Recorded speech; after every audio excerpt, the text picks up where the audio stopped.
Alors, qu'est-ce que l'irrationnel et est-ce que l'astrologie a à voir avec l'irrationnel? On peut dire d'une certaine manière que l'irrationnel, ce sont des lois qui ne sont pas connues. Comme je dis dans une autre vidéo, un miracle, ça n'a pas, c'est pas irrationnel, un miracle. Un miracle, c'est une infraction aux lois existantes, aussi bien d'ailleurs au niveau physique que juridique. Quand Jésus ne respecte pas le Shabbat, il conteste la loi du Shabbat, quelque part. Et il met face à la loi du Shabbat d'autres considérations. Quand on conteste l'astrologie, on dit que oui, les lois de l'astrologie, on n'en a rien à faire.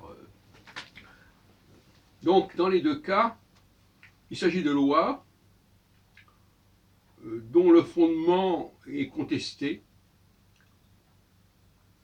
et qui appartiennent en quelque sorte à ce que j'appellerais la deuxième création. Il y a la première création qui sont les lois physiques. La deuxième création, dont j'ai parlé longuement à différentes reprises, c'est la création d'un Deus Faber qui introduit une autre dimension à la première création. La création, c'est la création au sens de la science, de la cosmologie. Alors que là, c'est une création, avec la deuxième création qui est dans la conscience. Science ou conscience.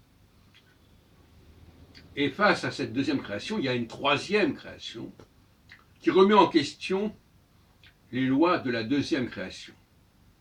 Et ce que je dis depuis longtemps déjà, c'est que la deuxième création est prise en sandwich entre la première et la troisième création. Et que nous assistons en fait à une mise en question, une mise en cause de la deuxième création, même une volonté quelque part de la nier, voire même de l'évacuer. Et quelque part, Jésus, comme on voit dans l'Évangile, quand il parle du Shabbat, est dans un processus de rejet. Parce que pour moi, lui, il incarne déjà la troisième création.